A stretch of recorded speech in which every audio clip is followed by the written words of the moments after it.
दोस्तों नमस्कार, कैसे हैं आप? तो तैयारी कैसी चल रही है आपकी दोस्तों? 7 से 8 दिन बचे हैं दोस्तों तैयारी में, तो लग जाइए दोस्तों, कमर कस लीजिए तैयारी के लिए दोस्तों। और जो करंट अफ़ेयर है दोस्तों, उसे हम पर छोड़ दीजिए। 8 से 15 वीडियोज़ में हम 700 से 800 प्रश्नों को कवर कर लेंगे मात्र 6 से 7 दिनों में। आप इन्हीं प्रश्नों को बार-बार रिवाइज़ कर लीजिएगा दोस्तों, 2 से 3 बार वीडियो को देख लीजिए। पर डे 2 से 3 वीडियोज़ आपके लिए हम लाएँगे दोस्तों, और इन्हीं से आपको जो करंट अफ़ेयर के 10 क्वेश्चन आते हैं यूपी ट्रिपल एससी पीटी 2023 में, यहीं से आपको 7 से 8 प्रश्न आपको देखने को मिल जाएँगे दोस्तों। हूबहू यही प्रश्न आपको परीक्षा में देखने को मिलेंगे। इन्हीं प्रश्नों से जो हम करा रहे हैं, जो हमारी सीरीज़ चल रही है वस्तुनिष्ठ प्रश्नों की, और जो क्विक डाइजेस्ट की सीरीज़ है, आप उसको भी देख लीजिए। तो ये वीडियोज़ लगभग 10 से 15 वीडियोज़ होंगी, जिसमें 700 से 800 प्रश्न हम कवर कर लेंगे। उन्हीं को आप देखें। तो चलिए दोस्तों, वीडियो को शुरू करते हैं। आ जाइए। पहला प्रश्न देखते हैं, भारत के किस संस्थान के वैज्ञानिकों ने एक नए तारे की खोज की है? बताइए दोस्तों जल्दी से। भारत के किस संस्थान ने के वैज्ञानिकों ने एक नई तारे की खोज की है? तो ये हो जाएगा आपका भारतीय तारा भौतिकी संस्थान। ऑप्शन ए राइट आंसर होगा। इन्होंने एक नई तारे की खोज की है दोस्तों। आगे बढ़ते हैं। ये इंपॉर्टेंट हो जाता है दोस्तों परीक्षा की दृष्टि से ऐसे प्रश्न।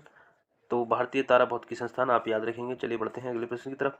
G20 फिल्म फेस्टिवल का आयोजन किस शहर में किया जा रहा है? जो G20 फिल्म फेस्टिवल उसका नई दिल्ली में किया जा रहा है दोस्तों। ऑप्शन सी राइट आंसर होगा, याद रखेंगे आप। बढ़ते हैं अगले प्रश्न की तरफ। नेहरू मेमोरियल संग्रहालय और पुस्तकालय का नाम बदलकर क्या रखा गया है? दोस्तों जहां भी नाम बदलने की बात आ जाए वो इंपोर्टेंट बन जाता है। तो नेहरू मेमोरियल संग्रहालय और पुस्तकालय का नाम बदलकर क्या रखा गया है? पीएम संग्रहालय और पुस्तकालय, याद रखेंगे आप। ऑप्शन ए राइट आंसर होगा। पीएम संग्रहालय और पुस्तकालय इसका नाम रख दिया गया है। चलिए बढ़ते हैं अगले प्रश्न की तरफ। राष्ट्रपति ने 77वें स्वतंत्रता दिवस के अवसर पर कितने वीरता पुरस्कारों को स्वीकृति दी है? कितनों को दी है? 76 को दी है। ऑप्शन ए राइट आंसर होगा। राष्ट्रपति जी ने 77वें स्वतंत्रता दिवस के अवसर पर 77 वीरता पुरस्कारों को स्वीकृति दी है, याद रखेंगे आप। आगे बढ़ते हैं। सूर्य के अध्ययन के लिए इसरो द्वारा भेजे जाने वाले भारतीय मिशन का नाम क्या है दोस्तों? ये पहले भी क्वेश्चन हमने करा दिया है। ऑप्शन सी राइट आंसर होगा, आदित्य L1। चलिए बढ़ते हैं अगले प्रश्न की तरफ। एशियाई हॉकी चैंपियनशिप ट्रॉफी 2023 का टाइटल किस देश ने जीता है दोस्तों? बता दीजिए किसने जीता है। तो भारत इसका राइट आंसर हो जाएगा दोस्तों। वीडियो पसंद आ रही हो तो वीडियो को लाइक करें, शेयर करते रहें अपने दोस्तों तक। और दोस्तों चैनल पर जो भाई बहन नए हैं, चैनल को सब्सक्राइब करना ना भूलें, क्योंकि ऐसे ही हम वीडियोस उनके लिए लाते रहते हैं, वो भी फ्री ऑफ कॉस्ट, और बेहतर कंटेंट देखने को मिलेगा आपको वीडियोस में। आगे बात करते हैं, किस भारतीय खिलाड़ी ने T20 में 20 या उससे कम उम्र में भारत के सर्वाधिक छक्के लगाने का रिकॉर्ड बना है T20I में? तो B, option B Tilak Varma हो जाएंगे दोस्तों। अगले क्वेश्चन की तरफ बढ़ते हैं। पाकिस्तान के कार्यवाहक मंत्री प्रधानमंत्री के रूप में किसे चुना गया है दोस्तों? Very important question. पाकिस्तान के कार्यवाहक प्रधानमंत्री के रूप में आपका अनवारुल हक काकर को चुना गया है। अनवारुल हक काकर को चुना गया। Option C right answer. चलिए आगे बढ़ते हैं। केंद्र सरकार द्वारा बुनियादी शिक्षा को बढ़ावा देने के लिए कौन सा ऐप लॉन्च किया है? बहुत इंपॉर्टेंट दोस्तों ये प्रश्न है। इंपॉर्टेंट प्रश्न है दोस्तों। ये परीक्षाओं में, जैसे टीचर संबंधी परीक्षाओं या अन्य परीक्षाओं में देखने को मिलेगा। केंद्र सरकार द्वारा बुनियादी शिक्षा को बढ़ावा देने के लिए कौन सा ऐप लॉन्च किया है?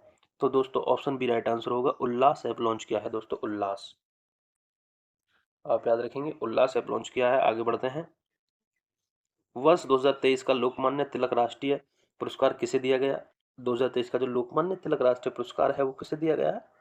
वो आपका दोस्तों पीएम मोदी, नरेंद्र मोदी जी को दिया गया है, याद रखेंगे। वेरी इंपॉर्टेंट प्रश्न है। लोकमान्य तिलक राष्ट्रीय पुरस्कार नरेंद्र मोदी जी को दिया गया है। बढ़ते हैं अगले प्रश्न की तरफ। दोस्तों ये वो प्रश्न है जो हूबहू परीक्षा में पूछे ही जाने हैं। ये कहीं नहीं जाने वाले दोस्तों, सीधे परीक्षा में पूछे जाएंगे ऐसे प्रश्न। और बढ़ते हैं। हाल ही में कौन भारतीय मूल की महिला अमेरिकी वित्त एजेंसी की उप मुख्य कार्यकारी अधिकारी बनी है? कौन बनी है बताइए दोस्तों, इंपोर्टेंट है। भारतीय मूल की है ये, अमेरिकी वित्त एजेंसी की उप मुख्य कार्यकारी अधिकारी बनी है Nisha Biswal. Option C right answer होगा। नीसा बिस्वाल दोस्तों बनी है। चलिए बढ़ते हैं अगले प्रश्न की तरफ।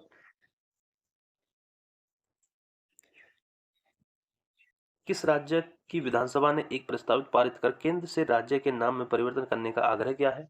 बताइए किसने किया? किस राज्य की विधानसभा ने एक प्रस्ताव पारित कर केंद्र से राज्य के नाम में परिवर्तन करने का आग्रह किया है? तो ये दोस्तों ऑप्शन डी राइट आंसर होगा इसका दोस्तों। केरल इसका राइट आंसर होगा। केरल इसका राइट आंसर होगा दोस्तों। चलिए बढ़ते हैं अगले प्रश्न की तरफ।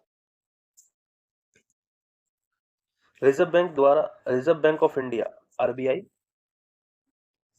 ने यूपीआई लाइट के लिए पेमेंट लिमिट बढ़ाकर कितना प्रस्ताव कर दिया है? जो यूपीआई लाइट पेमेंट जो है उसकी लिमिट को बढ़ाकर कितना करने का प्रस्ताव दिया है? तो ये 500 ऑप्शन ही राइट आंसर होगा। चलिए बढ़ते हैं आगे। 13वें वार्षिक एंटरप्रेन्योर इंडिया अवार्ड्स में tech startup of the year AI का अवार्ड किसे दिया गया है? बताइए दोस्तों जल्दी से, किसे दिया गया? जियो हैप्टिक दोस्तों, ऑप्शन डी राइट आंसर होगा। बढ़ते हैं अगले प्रश्न की तरफ। एलओसी के पास भारत के पहले पोस्ट ऑफिस का उद्घाटन जम्मू कश्मीर के किस जिले में किया गया? बताइए दोस्तों किस जिले में किया गया है? तो ये कुपवाड़ा जिले में किया गया दोस्तों, ऑप्शन बी राइट आंसर होगा। आगे बढ़ते हैं अगले प्रश्न की तरफ। किस राज्य या यूटी जो केंद्र शासित प्रदेश है के राजौरी चिकरी वुडक्राफ्ट की को जीआई टैग प्रदान किया गया है? राजौरी चिकरी वुडक्राफ्ट को किसको किया गया है? तो जम्मू कश्मीर राइट आंसर होगा। चलिए बढ़ते हैं अगले प्रश्न की तरफ। इंटरनेट रेजिलेंस इंडेक्स में भारत की कौन सी रैंक है? बताइए। Resilience index internet resilience index में भारत की रैंक क्या है? बताइए दोस्तों जल्दी से। तो भारत की जो रैंक है ये आपकी छठी रैंक है दोस्तों। छठी रैंक है दोस्तों भारत की, इंटरनेट रेजिलियंस इंडेक्स में भारत की छठी रैंक है। चलिए बढ़ते हैं अगले प्रश्न की तरफ। देश के शहीद वीर जवानों के सम्मान में कौन सा राष्ट्रव्यापी अभियान शुरू किया गया है? बताइए दोस्तों कौन सा अभियान शुरू गया है? मेरी माटी मेरा देश, ये इंपॉर्टेंट प्रश्न है दोस्तों, याद रखेंगे। जो देश के शहीद वीर जवानों के सम्मान में जो राष्ट्रव्यापी अभियान शुरू किया गया है उसका नाम है मेरी माटी मेरा देश। याद रखेंगे, वेरी इंपॉर्टेंट है दोस्तों, ये परीक्षा में पूछा ही जाएगा, मेरा माटी मेरा देश। चलिए आगे बढ़ते हैं। किस राज्य की विधानसभा में हाल ही में समान नागरिक संहिता के विरोध में एक प्रस्ताव पास किया गया है? किसके में किया गया है दोस्तों? किस राज्य की विधानसभा में हाल ही में समान नागरिकों संहिता के विरोध में एक प्रस्ताव पारित किया है? तो दोस्तों ऑप्शन ए राइट आंसर होगा, केरल। आगे बढ़ते हैं। टी20 क्रिकेट में अर्धशतक टी20 क्रिकेट में अर्धशतक जड़ने वाले दूसरे सबसे भारतीय युवा कौन बने हैं? बताइए दोस्तों कौन बने हैं? Tilak Varma, option A right answer होगा। आगे बढ़ते हैं। भारतीय खेल प्राधिकरण द्वारा एशियाई खेलों में भाग लेने वाले एथलीटों पर बनाई गई शॉर्ट फिल्म का टाइटल क्या है? बताइए। भारतीय खेल प्राधिकरण द्वारा एशियाई खेलों में भाग लेने वाले एथलीटों पर बनाई गई शॉर्ट फिल्म का टाइटल क्या है? बताइए दोस्तों क्या है? तो ऑप्शन सी राइट आंसर होगा, हल्ला बोल। चलिए आगे बढ़ते हैं। पैरा बैडमिंटन इंटरनेशनल 2023 में किस जोड़ी ने SL3 SL4 श्रेणी में स्वर्ण पदक जीता?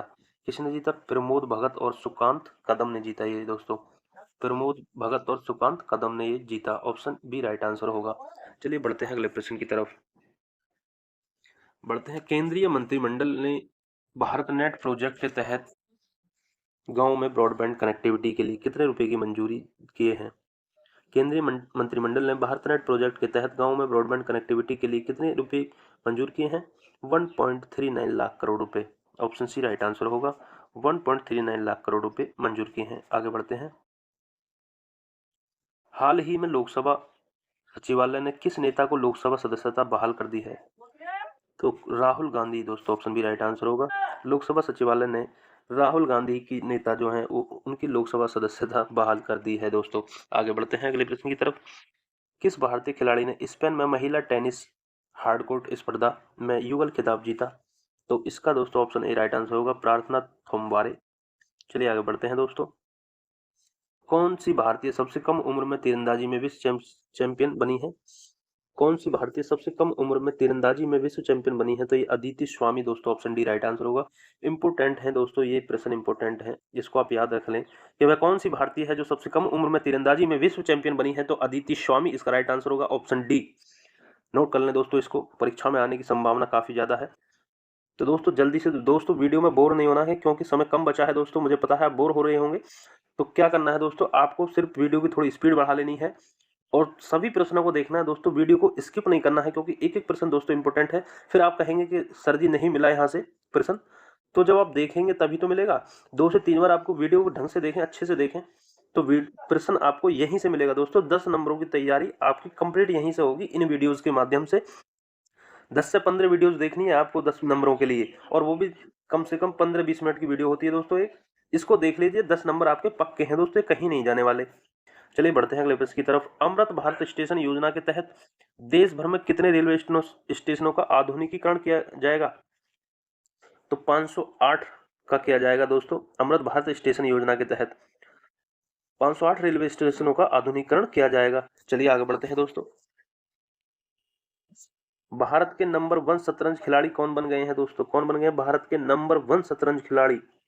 तो आप याद रखेंगे दोस्तों, Gukesh D. Option C right answer होगा। भारत के नंबर 1 शतरंज खिलाड़ी गुकेश डी बन गए हैं दोस्तों। ये प्रश्न परीक्षा में पूछने की संभावना बहुत ज्यादा है दोस्तों, इस पे आप ध्यान दें। आगे बढ़ते हैं। स्टी इन इंडिया पोर्टल संयुक्त रूप से किसने लॉन्च किया है? स्टी इन इंडिया पोर्टल संयुक्त रूप से किसने लॉन्च किया? एस जयशंकर और धर्मेंद्र प्रधान ने लॉन्च किया। ऑप्शन ए राइट आंसर होगा। चलिए बढ़ते हैं अगले प्रश्न की तरफ। मोबाइल एप्लीकेशन राजमार्ग यात्रा किसके द्वारा लॉन्च किया गया है? मोबाइल एप्लीकेशन है ये राजमार्ग यात्रा, क्या है ये? मोबाइल एप्लीकेशन, मोबाइल ऐप है। किसके द्वारा लॉन्च किया गया है? NHAI द्वारा ये लॉन्च किया गया है, याद रखेंगे। NHAI द्वारा लॉन्च किया गया है। आगे बढ़ते हैं। हाल ही में DGCA ने ड्रोन ट्रेनिंग के लिए कितने रिमोट पायलट ट्रेनिंग ऑर्गेनाइजेशन को मंजूरी दी है? 63 दोस्तों, ऑप्शन बी राइट आंसर होगा। चलिए आगे बढ़ते हैं। नया सवेरा योजना किस केंद्रीय मंत्रालय द्वारा शुरू किया गया है? नया सवेरा योजना किस केंद्रीय मंत्रालय? अल्पसंख्यक कार्य मंत्रालय द्वारा इसे लॉन्च किया गया है। नया सवेरा योजना, याद रखेंगे, वेरी इंपोर्टेंट। नया सवेरा योजना अल्पसंख्यक कार्य मंत्रालय ने शुरू किया है। चलिए बढ़ते हैं आगे। आकाश मिसाइल के पहले रेडियो फ्रीक्वेंसी शिखर का निर्माण किसके द्वारा किया गया है? किसके द्वारा? भारत डायनामिक्स लिमिटेड द्वारा ये किया गया है। बढ़ते हैं अगले प्रश्न की तरफ। दूरसंचार के क्षेत्र में सहयोग स्थापित करने के लिए ट्राई ने किसके साथ समझौता किया है? किसके साथ किया है ट्राई ने? सी डॉट के साथ समझौता किया है। ऑप्शन डी राइट आंसर होगा। सी डॉट याद रखेंगे आप, प्रश्न इंपोर्टेंट है। आयरलैंड के दौरे के लिए भारतीय T20 का कप्तान किसे बनाया गया है दोस्तों? बताइए दोस्तों, किसे बनाया गया है? Jasprit Bumrah. Option B right answer. Ireland के दौरे के लिए T20 का कप्तान किसे बनाया गया? जसप्रीत बुमराह को बनाया गया दोस्तों, याद रखेंगे आप। चलिए आगे बढ़ते हैं। भारत की अध्यक्षता में G20 एम्पावर शिखर सम्मेलन का आयोजन किस शहर में किया जा रहा है दोस्तों? बताइए दोस्तों, किस शहर में? Option D right answer, Gandhinagar में किया जा रहा है दोस्तों। बढ़ते हैं अगले प्रश्न की तरफ। हाल ही में किस फॉर्मूला 1 खिलाड़ी ने बेल्जियम ग्राफिक्स का टाइटल लगातार 8वीं बार जीता? किसने जीता? Max Verstappen. किसने जीता? Option C Max Verstappen. आगे बढ़ते हैं अगले प्रश्न की तरफ। इसरो ने किस देश के 7 सैटेलाइट्स को PSLV C56 रॉकेट से लॉन्च किया है? बताइए दोस्तों, इसरो ने किस देश के 7 सैटेलाइट्स को PSLV C56 रॉकेट से लॉन्च किया है? बताइए। सिंगापुर दोस्तों, इसका राइट आंसर होगा। सिंगापुर के 7 सैटेलाइट्स को PSLV C57 रॉकेट से लॉन्च किया है। इंपोर्टेंट प्रश्न है दोस्तों, याद रखेंगे, इंपोर्टेंट प्रश्न। आगे बढ़ते हैं। वर्ल्ड यूनिवर्सिटी गेम में किस भारतीय ने 10 मीटर एयर राइफल इवेंट्स में गोल्ड मेडल जीता? बताइए। दिव्यांश सिंह पवार, अर्जुन बाबूता, ऐश्वर्य प्रताप सिंह तोमर या सौरभ चौधरी? किसने जीता है 10 मीटर एयर राइफल्स इवेंट्स में गोल्ड मेडल? इंपोर्टेंट है, Aishwarya Pratap Singh Tomar. Option B right answer होगा। आगे बढ़ते हैं। भारत की G20 अध्यक्षता के तहत थिंक 20 शिखर सम्मेलन का आयोजन किस शहर में किया जा रहा है? किसमें किया जा रहा है? मैसूर दोस्तों, इसका राइट आंसर होगा। G20 अध्यक्षता के तहत थिंक शिखर सम्मेलन का आयोजन मैसूर शहर में किया जा रहा है। Option C right answer. आगे बढ़ते हैं। वर्ल्ड सिटीज कल्चर फोरम का हिस्सा बनने वाला पहला भारतीय शहर कौन सा है? वर्ल्ड सिटीज कल्चर फोरम का हिस्सा बनने वाला पहला भारतीय शहर कौन सा है? कोलकाता है, बेंगलुरु है, मुंबई है, चेन्नई? बताइए दोस्तों जल्दी से, कौन सा है? तो Bengaluru, option C right answer होगा। वर्ल्ड सिटीज कल्चर फोरम के अंतर्गत हिस्सा बनने वाला भारतीय शहर। चलिए आगे बढ़ते हैं। भारत में बाघों की आबादी की वार्षिक अनुमानित वृद्धि की दर कितनी है? 6.1%। आगे बढ़ते हैं अगले प्रश्न की तरफ। किस भारतीय अमेरिकी को अमेरिकी वित्त एजेंसी का उप मुख्य कार्यकारी अधिकारी के रूप में नियुक्त किया गया? दोस्तों कहीं ना कहीं इंपोर्टेंट प्रश्न है, ये दोबारा आ गया है दोस्तों, जल्दी से बताइए क्या है इसका right answer? Nisha Biswal, option C right answer होगा। पहले भी बता दिया है ये प्रश्न। आगे बढ़ते हैं। श्रीलंका एथलेटिक्स राष्ट्रीय चैंपियनशिप में भारत के कुल कितने पदक जीते? श्रीलंका एथलेटिक्स राष्ट्रीय चैंपियनशिप में भारत ने कुल कितने पदक जीते? तो ऑप्शन डी राइट आंसर होगा, 14 पदक जीते। तो दोस्तों आज की वीडियो में इतना ही। तो दोस्तों वीडियो पसंद आई हो तो वीडियो को लाइक करें, शेयर करें अपने दोस्तों तक। जो भी तैयारी कर रहे हैं UP+SC 2023 की, उन्हीं के लिए ये वीडियो काफ़ी हेल्पफुल होने वाली है।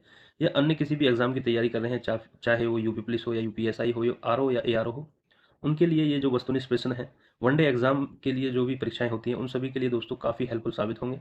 आपको यहीं से प्रश्न देखने को मिलेंगे दोस्तों, जो हमारी ये सीरीज चल रही है। तो दोस्तों मिलते हैं जल्दी ही अगली वीडियो में ऐसी ही नई जानकारी के साथ। तब तक के लिए जय हिंद, जय भारत।